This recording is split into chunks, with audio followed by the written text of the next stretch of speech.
To, sir, sino po sila, sir? Ay, ako po ulit, si Mark. Fair na. Ito mga Boss Mark, unahan ko rin mga viewers natin. Ano si guys, ito, si Boss Mark Lucido. Na-feature na natin dito nagsimula si Auto Culture sa mga auto na ito ng ika nga yung grupong Damab. Tama ka, boss? So syempre shoutout tayo dyan kila Boss Randy at sa marami pang ibang Damab members. Yan. Tama ba, boss? Okay. Boss Mark, anong auto itong dala natin, boss? Sige isa siyang Toyota Echo na naka-Vitz RS1 kit. Okay. So yun. From iCandy na build dun sa RAV4, sumubok naman tayo magbuo ng pang autocross. Pang autocross? Ito, medyo dito nalululong ba, boss? Oo, nakagat tayo ng racing bug. So, na-influensyahan tayo ng mga ibang kaibigan na subukan mag-motorsport. Motorsport. Pero enjoy ito mga ka-auto. Alisin, sana tayo magkaroon tayo ng oras. Diyos ko, pinipilit natin magka-oras pero kailangan natin kumontent. Ganun na yung ako.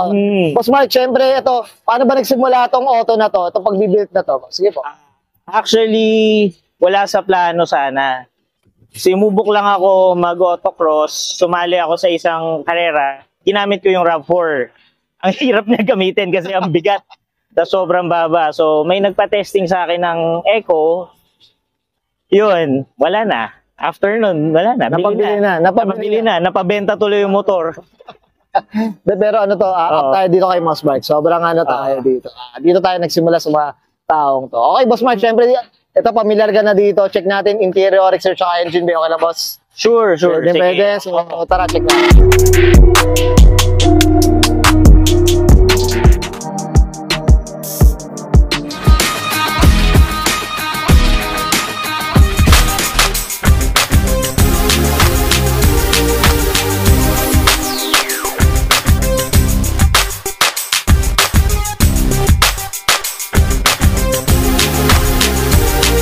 Boss Mark, usapang interior tayo. Anong meron dito, boss?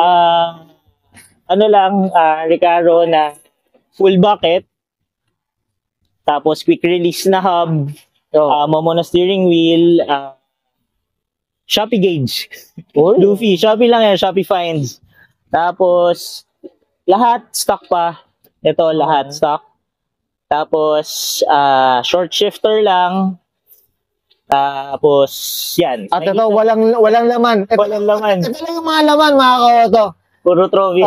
Nangongolek na daw siya eh. Magkano mo binibenta ang isang piraso, boss? Wala, pinaghirapan natin. Mga tsamba natin yan. Grabe, Diyos ko. Humble din talaga ito si Boss Mike. Ito talagang wala ng laman. Tama ba, boss? Weight reduction na talaga. Perfume lang. Car perfume lang baon. Ito lang ang baon. Grabe, Okay. Pero boss, itong nakuha mo to, stock pa talaga. Yes, all stock. Nakatambak lang siya sa may bandang Sumulong, sa may Antipolo. Okay. Nung kinuha ko siya, hindi gumagana yung headlight, hindi gumagana yung taillight. Okay. Walang turn signals, palyado. So talagang wala, tambak nga talaga. Oo. Actually, bago ko siya silipin, merong isang sikat na personality na JDM number 1, sinilip din tong auto na to. Okay. Oo, siya yung unang tumingin bago sa akin. Umayaw siya kasi ang dami nga daw red flags. Ako, sabi ko, gusto ko lang talagang magka-eco. Binili na natin, sumugal na tayo. Fortunately, meron tayong mga kaibigan na medyo tumulong. Oo, tumulong. Tsaka sabi nila, mas mura yung pyesa kasi makina, pang ilalim, is same sa Vios na Gen 1. So, mura, tsaka very, what do you call this? Accessible. Madali kunin. Madaling makuha. Maraming parts si Boss Marlon. Alam mo na eh. Shoutout tayo. Okay, well said. Boss Mark, okay na tayo dito sa loob. Sabang labas tayo, check natin. Okay. So,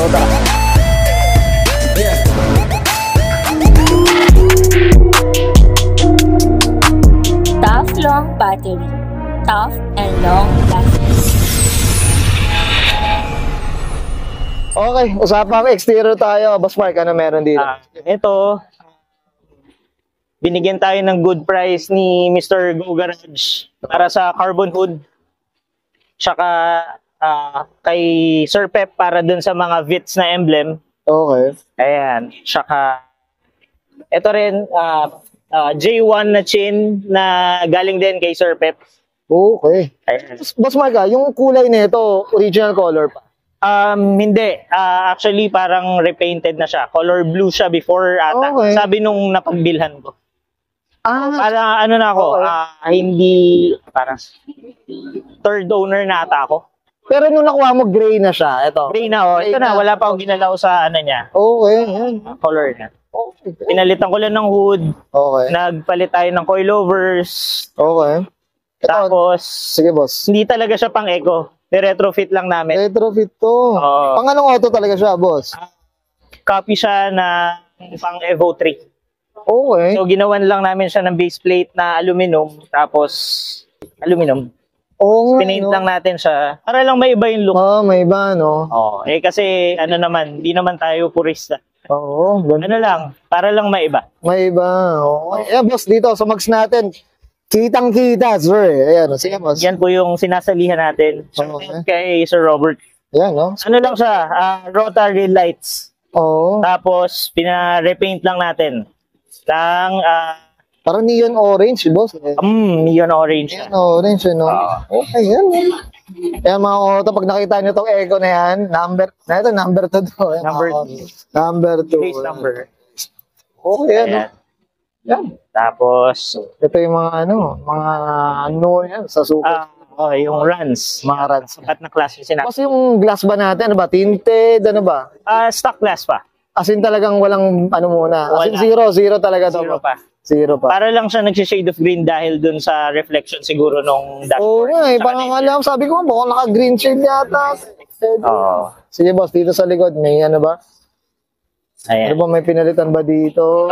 Eto. Yan, no, syempre, shoutout tayo dyan. Yung Mga mga OG yan, OG. tsaka Legends of the 90s.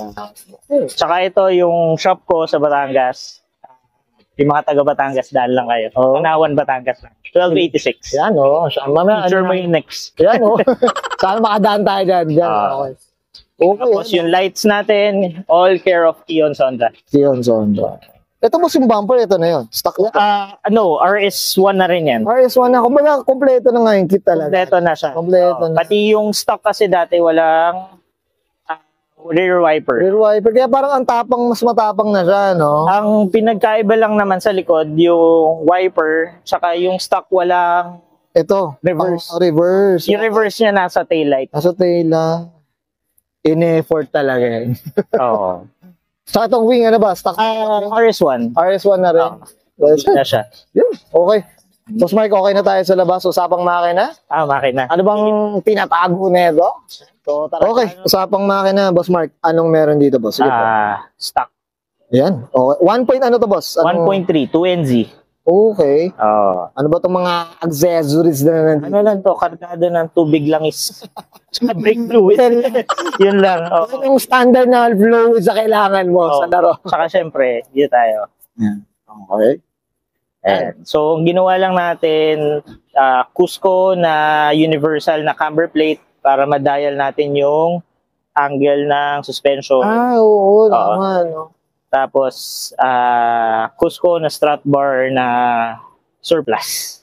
Oh, yan. No? Ang mahal na niya ngayon. Nakuha ko lang siya before lockdown. After lockdown na pala yan. Nakuha ko siya parang 3.5 lang. Parang ngayon ata, more than na. Iba Ang na, benta, ano. Iba rin talaga pag yung urig-urig na rin, boss. Eh. Oo. Iba rin talaga. Oo. Tapos, Okay. ang pinakamahal lang na kinabit natin dyan, ito lang. Ito lang. Yan lang. Radiator cap, yan. Rad cap. Rad cap, yan. Tapos, yan, nagkabit tayo na engine damper. Bumper. Made for eco talaga. Oo, Ay. yun, no? Pero ito, boss, nakuha mo, brand new yung itong damper na engine damper. Yung surplus na. Surplus na. Pero talagang pang-eco talaga, no? Yan, ganda, no? Yun. Okay, boss, ito, regarding sa oras ng autocross, boss, anong pinakamagandang oras mo dito, nagawa dito, boss? Actually, kasi per race, depende sa layout Ng truck, no? Okay. Oo. Minsan, kaya umoras ng 1 minute or 1 minute or less than 1 minute.